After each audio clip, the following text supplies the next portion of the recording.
philosophy and the way you've set up, here's the question, here's the answer, 1 minute and 37 seconds, 2 minutes and 43 seconds on the answer. I absolutely love that.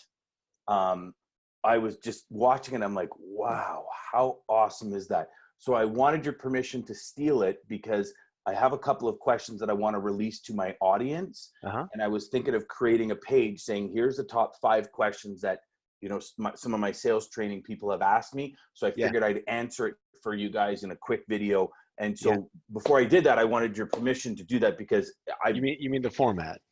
Yeah, just the format where here's the question, here's the answer, I here's totally the video. came up with that on my own. I mean, I don't even know why I did that. It's just Tom who did the video. He kind of did he chop it up like that? Gosh, it was a while ago. I remember that we agreed that we were going to do this kind of lengthy conversation and we were going to use it to create some content on LinkedIn, and neither of us really knew how we wanted to use it. And I'm like, you know what? I'm rebuilding my webpage. It was like, I don't know, summer before last, maybe last summer. I'm getting old, man. I'm forgetting stuff. But yeah, go for it. Go for it. Awesome. It's, you know what? No one has mentioned that to me. Welcome to the HPLS podcast. Live, relevant, and high performance information, conversations, and education weekly. All right, you ready to go? Well, everybody, welcome back to another episode of the HPLS podcast, a high performance logistics sales podcast. Every week, either I try to bring you, the best of versions of some of the online training I've done, some of the keynote speeches I've done, or we talk to guests. And as you've noticed over the last couple of weeks, we've brought in some pretty remarkable guests. And that trend is continuing this week. I've got with me David Masover. Now, David is a B2B sales training consultant. And David's and my relationship, if you will, our friendship started on LinkedIn. And we just, previous to hitting record on this, we had a really great conversation about LinkedIn and kind of what the goals are moving forward. But I won't bore you with those details because David's got a ton of information to share with all of you today. If you're at your computer right now and you're just listening to the audio of this and you're not watching the video, or if you feel you just want to listen to the audio and not the video, go over to David's website, davidmasover.com, and do yourself a favor. Look around because there is a piece of his website, and I'm actually going to pull it up now. You know what I'm actually going to do, everyone? I am going to do something I've never done before when it comes to this, but I am going to, right here, share this with you. So, oh man, that looks familiar. Hey, there you go. Does that look familiar? So I know that guy. Yeah. So this is Dave's sales philosophy interview. For those of you that are really looking for, either an hour to sit down, grab your favorite beverage and go over David's website, or B, just a simple 3-minute conversation about how does good discovery help close deals faster? I mean, how many of you have sat there and said, what does that discovery portion of my sales mean? 3 minutes and 18 seconds, Dave will give you that answer. How could a good sales rep in a poorly run sales organization succeed, right? Big question. So all of you that are there right now, all of you that are in one of those situations, that video in 3 minutes and 38 seconds can save the rest of your career. So David, thanks for being here, my friend. I'm sorry I kind of, completely engulfed that intro because I'm glad you jumped in, but I just, as we were talking about just before the camera started rolling here, that portion of your website to me was gold. I mean, it was everything. When I looked at it, I said, wow. So, FYI, I'll put that out there right now to the interwebs. I've already spoken to Dave. He says I could steal that idea. So that's coming real soon. Dave, thanks for being here, my friend. It's a pleasure, man. And you're on fire. Like, I don't want to slow you down. Just keep going, man. Don't let me stop the momentum. Well, you know what? Let's shift that momentum to you, because some of these, salespeople out there, right? 2019 economic challenges. Lot of the crowd that I speak to and speak with and have conversation with is in transportation. We went from the best year of profitability to probably the worst year since 2009, since the big crash, right? So what are you seeing in the world of sales today, in the world of the B2B, that are some of the major issues or challenges? I'm going to say issues. Let's focus on challenges with salespeople. And how can they take those challenges and turn those into opportunities? Yeah, it's a great question. I think you kind of have to look at it from a couple of different levels. What I run into when I work with most organizations is there's a real disconnect between the salespeople and sales leadership. So if you've got a salesperson who's been around for 5 or 10 or years or longer than that, they kind of have their routines, they have their discipline. They're kind of an old school salesperson. They don't need a lot of guidance. Um, you know, those kind of people are pretty good at adapting. I think one of the great characteristics of a great salesperson is going to be resilience, adaptability, positive mindset. The kind of the figure it out factor, if you will. For the younger reps, I think it's really a problem because there's just not a lot of good internal support for most salespeople. Most salespeople I'm seeing in organizations across industries, they get their job, they get a little bit of product training, maybe a playbook, and it's like, good luck, buddy. And sales is kind of a mentorship kind of a job. It's funny, right? It's one of the simplest things in the world, and yet everybody seems to screw it up when they first get started. So 100%. I think one of the big challenges for people that don't really know how to sell is just to answer that question, like, how do you sell? What am I supposed to do in order to get from I've never talked to this person doing business with us? And I know that's very general, but that really is one of the core problems I'm seeing across industries these days. I'm going to dive into another one here because I really want to play back and forth here. Do you see another core problem with a firm belief in the product or service that the individual salesperson's selling? I think if somebody doesn't have that, it's a huge problem. I mean, I was never one of these, sell ice cubes to Eskimos and holes to donuts kind of people. I think that's ridiculous. If what is effective at the philosophical level for selling is your passion. It's passion and curiosity. If you're curious about the customer situation and you really believe in your solution and that comes across, all the rest of it's pretty easy. All the rest of it's pretty mechanical. But if you're trying to pretend that you believe in your solution and you really don't, honestly, I wouldn't know how to help you. Bang. I'm so glad you answered that, because that is the answer I was really hoping you'd say. And I don't know, what would even come across that the reason you wouldn't say it, this core belief in what you do, that confidence in your voice, that competence that you can get the job done, whether it's a product or service. So everyone out there listening, watching, however you're consuming this right now, I mean, and correct me if I'm wrong, David, or if you have a different approach. My approach is start with that. Learn everything you can about what product or service. If you're new in sales, do yourself a favor. If your company's not going to do it for you, right? In the end, this is our career, not our company's career, our career in sales. Go to the top salesperson in the company. Go find out, in the transportation world, go and speak to somebody who sells reefer services, somebody who sells specialized flatbed, somebody who sells specific commodity, maybe somebody who sells in a specific geographical region. Talk to them.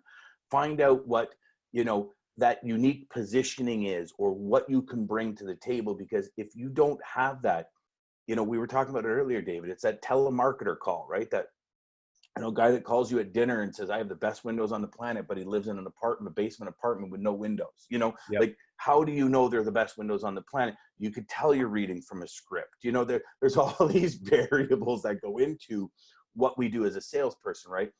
Do you see that energy, that vibration that comes through our voice on the phone or comes through ourselves in a meeting as being a, for lack of a better term, a hook for the prospect?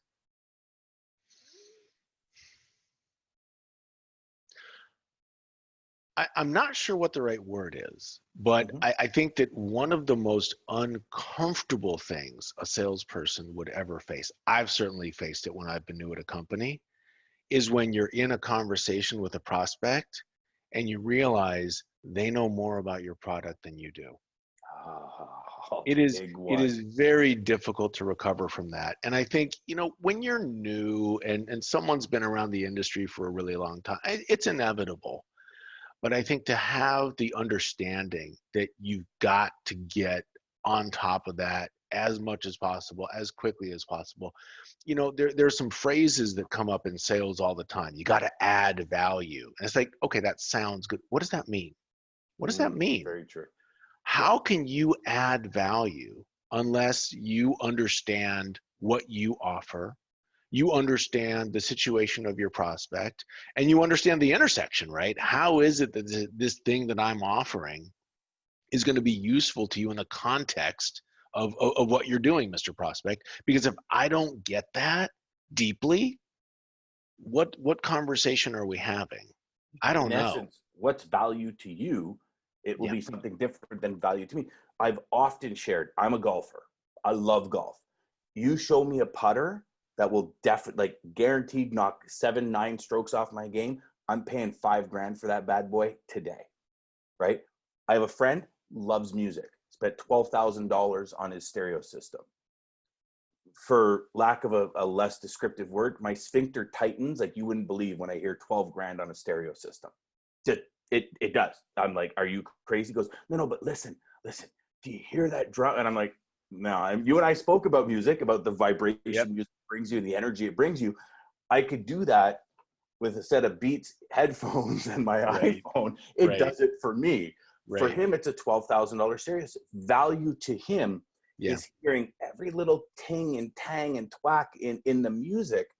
Value to me is 7 to 9 strokes off my golf game. Right. Another key important when we're talking about, bringing value. I could share with you a lot of salespeople I've sat down with. They hit customer B with the same value proposition that they did with customer A. And they're curious, like, why doesn't this work? I'm like, well, customer B is not customer A. What do you think about that?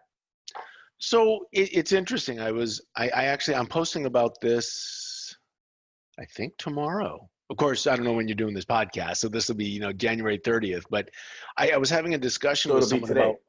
Okay, great, super, wonderful. Perfect. I was having a discussion about mindfulness in sales, and mindfulness is another one of those words that gets thrown around a lot.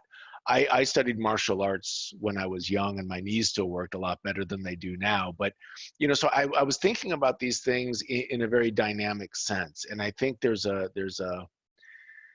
connection to sales. I wrote about it in my second book. I used a samurai as the example. And I think what happens is, if you don't know your business and you don't know your customer's business and you don't know how to sell, then you've got this little voice in your head that's always talking, oh, what should I do now? And what am I going to say? And what did he mean by that? And blah, blah, blah, blah, blah, blah, blah.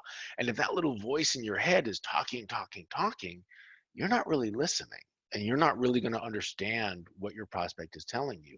So I think that there's an element of adding value to understanding your world and their world and what you're trying to accomplish in sales.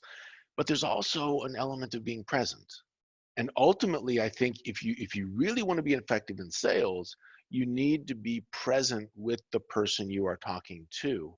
And it's difficult to do that unless you have this inner confidence that I know what I know about my stuff. I know what I want to ask about his stuff or her stuff. And I have some context for that because I have business acumen. That's where that fits in. I have confidence about what I'm trying to do as a salesperson, which is, move the sale to a point where we either decide it's not a good fit or it is a good fit and we want to try to conclude it. Either is okay, but you need to be clear about that. And when you have those, when you have a firm grasp on all of that, then you can just be with the person you're talking to and understand their world. And that to me is the platform from which you're likely going to be able to make a good connection, to make a sale, but also to make a relationship where the person feels like, yeah, I'm buying from him, but this is mutually beneficial. I feel good about this person as a service provider or as the person who's selling me a product. But you know, it all really comes together at that foundational level. And this, I think, is where everything kind of triangulates, if you will. I know that was a little bit philosophical, but I think it all really connects together. And I think it's pretty important stuff. We can talk about mindset, but you know, what does that mean? What does that really mean when you're sitting down and talking to your prospect? And I think some of these elements are some of the factors that build into that. And I love that point, because I also, if I can add to that, you know, it's also when you're present like that and really listening, you discover very quickly if there's going to be any longevity, right? Because I'm a firm believer when it comes to sales, specifically in a reoccurring service perspective. Like if you're selling a product and it's a one-time sale, maybe that relationship isn't necessarily as needed as it would be in a reoccurring, like, you know, in our world, a logistics manager, traffic manager, their job's not on the line, but their image, credibility, and brand in the company is on the line when they use us, right? That's my firm belief. I've preached that for a long time. You know, I also look at it and I say, if I'm able to sit and really listen to what you're saying and the way you're saying it and the references you're using and the context in which you're using it, I could actually determine if you're going to fit my long-term customer profile. And as a salesperson, you know, yourself as well, I'm sure you've been in a position where you've had to fire customers because in the end, they don't fit that customer profile of what you want to do. You know, in the sales training world, I often say to all of my clients, I can help any salesperson if they want to be helped.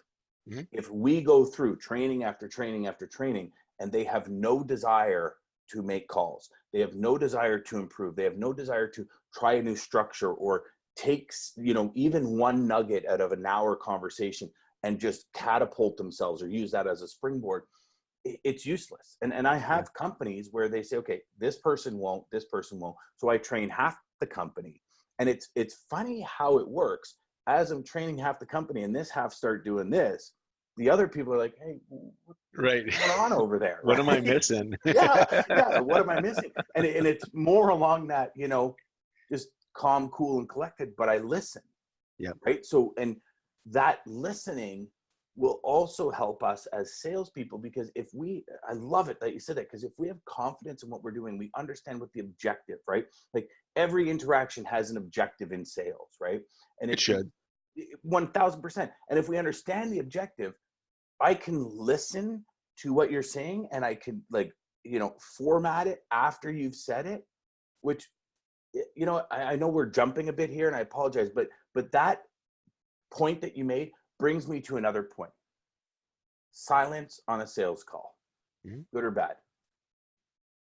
I'm not a big fan of these binary questions. You know, like sometimes it's good, sometimes it's bad. I think, you know, listening, silence, talking, you know, your pitch, you know, whatever, they're all just little tools, you know, like you got to go in with your full tool belt. And I think if you start with the idea that, you know, I know my stuff and I'm here to understand if we're a good fit, and I can't do that if I'm talking all the time. I got to have an objective. So I know, you know, because if you don't have an objective, then, you know, you have a feeling from a call and you come back and say, wow, that felt great. And it's like, yeah, but where am I? You know, so if you have all of that and you're able to ask questions and shut up and listen and sometimes pause so that that second part of the answer can come out. You know, these are some of the intangibles, but going back to our earlier point, I don't think you can get there if that internal chatter keeps going because you're not confident about how you add value. You don't believe in your product. You don't understand how to navigate through a sale. You don't know what your ideal client looks like. You don't know what your objective is. So, you know, we hear a lot about all this, you know, sales tech and new process and cadence and sequence. And you know what? The problems that I see, coming back to your very first question, it's all just basics and fundamentals. You know, you got to sit down and do the work, learn your stuff, you know, execute. And I know that's all, it all sounds very cliche when you say it like that, but that's what it comes down to. It doesn't. You can't. It's the reality. It's the foundational framework for and you know, here comes the big words again, foundational framework. But it really is the framework that sales started, you know, eons ago, since the beginning of time. I mean, the reality is, in any world, we're always selling. Even if you're not in sales, you're selling. You're selling your children on ideas. You're selling your spouse on ideas. You know, even to the point where, hey, you guys want pizza tonight? No, I really, you know, what about that really good, you know, pizza Nova pizza with the big chunks of bacon in it? Oh yeah, that sounds good. Okay, you know, because I feel like pizza tonight. Right? Sold. So, I'm in. I'm hungry now. I think we might Ring have the to hit bell, pause. man. Yeah. Right. So I mean, we're constantly selling, and I agree with you. I think your points are bang on. They really are. Cool. I guess we're all set, man. Go knock them dead. Yeah, that's it, exactly, right? You know, so you know, in your world in B2B, right? Most Yeah. of the people that are watching this are doing a kind of, you know, B2B sale, and you know, B2C is a little bit of different sale. Bring us back to the foundation again. Let's just bring it back to that again, because I really part of what I try to help every single person I touch is to understand, you know, it's about the foundational parts of the business. You know, it's about having that desire to make the calls or schedule the meetings or go to the meetings. It's, you know, really watching your time spent on what are the needle movers in your business, right? Because, you know, we could be really great at calls. If we never make a call, we're not scaling our business. We're not moving the needle in any which way.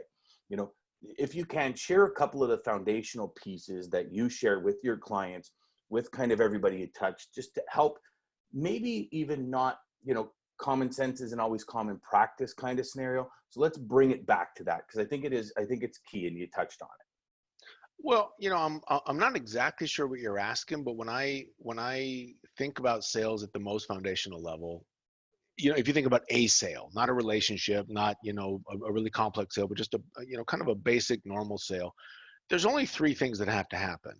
You have to get into a conversation, you have to have a conversation, and you have to successfully get out of the conversation. Like, that's it. Like, those three things, that's it. And I think that you know, those are all places where people struggle. Usually on the prospecting side, it comes down to just not being effective, and the other is just not doing enough. Prospecting, I think, you know, I don't really care if you do it every day or every week or every month, but like, you ought to figure out how much you need. Put that in your schedule. You know, put it on your calendar, or make it a part of your routine, whatever works for you. But um, when I started to become really successful at sales, I figured out how to cold call. This was in the 90s. And I was super disciplined. I worked in the office Monday, Wednesday, Friday, and I was out seeing clients Tuesday, Thursday, just kind of on the road. I had a big territory. And, you know, 8:30 until 10 a.m., that was cold calling time. And I didn't do anything but cold call. And when I sat down, I was ready. I had my phone numbers. I knew who I was calling. I knew geographically where they were. And it was, you know, 8:30 until 10. And at 10, I stopped and I went out and got myself a cappuccino, because that was my reward. And it was like, okay, I'm done. And you know what? Whatever else happens, like, I have, you know, worked the front end of the pipeline. And then, so having that discipline, knowing what to do and getting it done, maybe it's not as easy as all that, but I think that's where a lot of people struggle with prospecting. You have to be disciplined about it. You know, you can't say, I'm so busy with my current clients that I don't have time to prospect. Just do that first. Just get that done. Your clients, man, you'll get to them, because you're going to get paid when that comes through. Get your prospecting done, and you won't have this roller coaster kind of a you know, look to your commissions, or to your sales, or to your revenue numbers, or, you know, whatever you're getting tracked on. So I think I that's one of the believe big that pieces. wholeheartedly. I think that's one of the big pieces. Mhm. On the discovery side, you know, the big foundational piece where I think a lot of people get it wrong is, you got to focus on the problem you're solving. You got to focus on the problem you're solving. You know, still to this day, I talk to people every single week, salespeople every single week, who want to talk about how great their stuff is. And it's awesome if you're excited about your stuff. Your prospects don't care. At some point they will, but initially, you know, I'm here because I can help you solve this problem. people I work with who are just like you are struggling with this, and they come work with us, and now they're not struggling with this, and I want to have that conversation with you. Don't use those words, but that's got to be the overall feeling that you're having when you're talking to prospects. And when it comes time to closing's easy. Closing should be the easiest. If you do everything right leading up to the close, you know what my favorite closing technique is? So what do you think? I like that. I really like that. But it doesn't work. It doesn't work all by itself. It's not a trick. No. What it is it's the end of it's the end of a conversation that included a lot of things. Maybe not a single conversation. It's the next logical step if it's fulfilled every single logical step. Yeah. Yep. Yeah. If you check all the boxes, you do all you're supposed to do, you get to the end of it and you're just like, yeah, so this makes sense to me. What about you? You're like, yeah, let's do this thing. It should be that easy. So, at the macro level, it's like, do your prospecting, solve their problem, check the boxes, ask for the business. That should be it. There's a lot woven into all that. Mm-hmm. But ultimately, I think it really just comes down to those basic fundamentals. Keep it simple, superstar, the old KISS method. Yeah, I mean, it'll get complicated soon enough, right? Mm-hmm. You'll dig into prospecting, and I'm doing a lot of prospecting through content on LinkedIn, and there's a lot of little niggly things that you want to try and do, and this works and that doesn't. And, so you'll get granular and detailed pretty quickly. But if you remember kind of where you are in that high level structure, then I think you're more likely to be focusing on the right places instead of chasing down some rabbit hole like, oh, I didn't get enough likes today. It's like, really, so where does that connect? Yeah. You want to be focusing on the right stuff, mm-hmm. and having that macro level perspective, I think, is going to help you do that. I've often said to a lot of the individuals and companies that I've had the privilege and honor of going in and training, and individuals I've trained. So think of it like a baseball diamond. First base is qualifying them. Do they match your customer profile? Second base is finding out the real reason why they buy. Third base is fulfilling the why. Fourth base is a new client. You got a home run. But if you can't hit home without hitting third. Yeah. And third is, first and second can be done in a 5-minute conversation. If you do it right, it can be done in a 10-minute conversation. It could even be done in a 3-minute conversation, right? Like, let's call a spade a spade. Hey, Mr. Prospect, how are you? Why do you buy? Obviously very lame sales introduction. Price. It's all about price. Like, I'm shipping mostly air, or I make DVD cases, margins aren't great on them, bad economy, whatever the case may be, I buy price. So can you fulfill that why? If you can, you got a sale. I buy relationship. I buy long-term. I buy longevity. I buy somebody that's going to be there for me. Okay. How do I fulfill that why, right? Same thing that you're saying. You're finding out what the problem is. How can you solve it?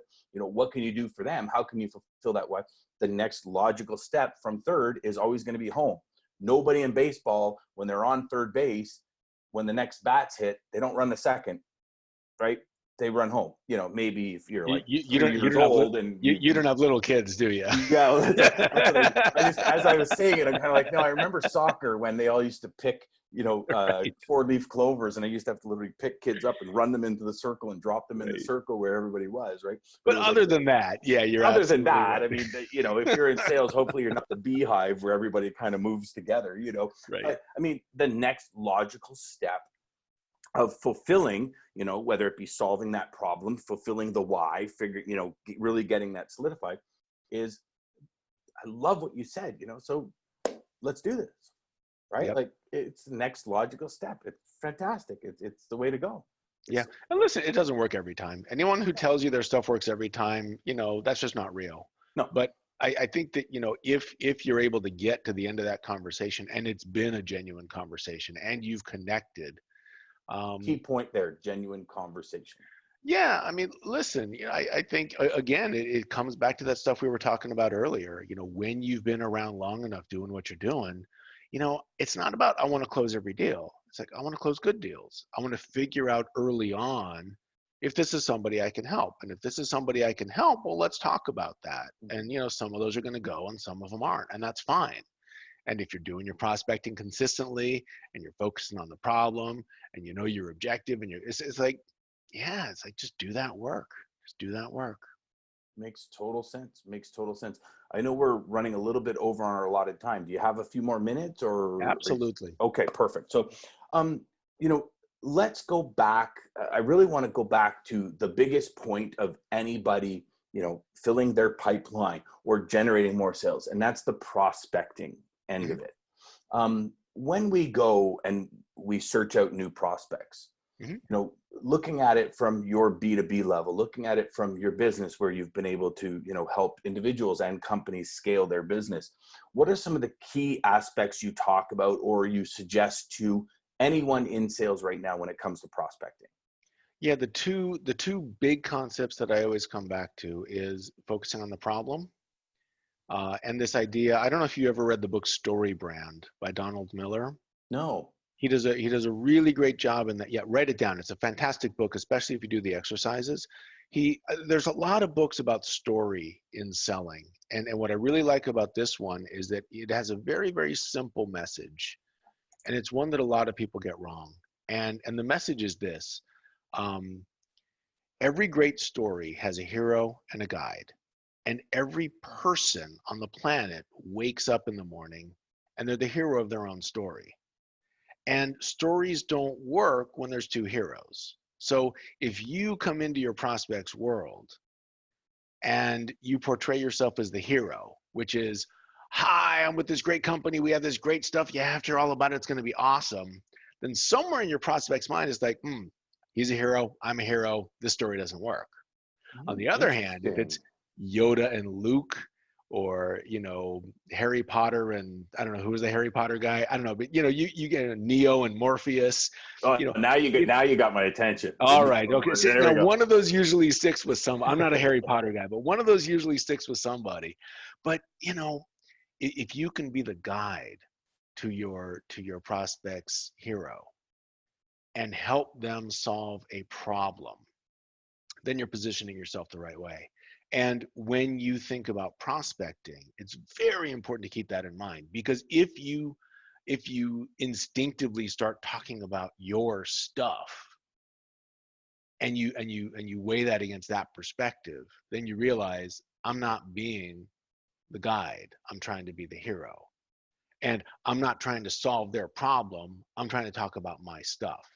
So keeping those two things in mind, and I don't care if you're emailing or cold calling or, you know, content on LinkedIn or marketing, like, it doesn't matter. Different things work in different markets. Different people are better at different, you know, like this is kind of prospecting method agnostic, but focusing on the problem, be the guide. If you start there, I think you're going to be pointed in the right direction. You know what? If I'm absorbing what you're saying, I'm looking for a mic, because if there's ever been a moment, that was it. Literally. See you later. That was it. Yeah.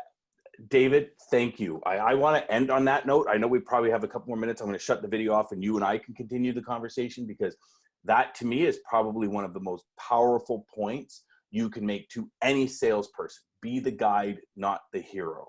Like, it's resonating with me, and I'm immediately, as most people are when you said that, probably going back to the last 10 conversations they've had.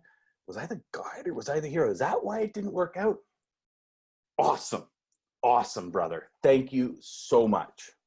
It was really a pleasure to be here, Dan. Thank you.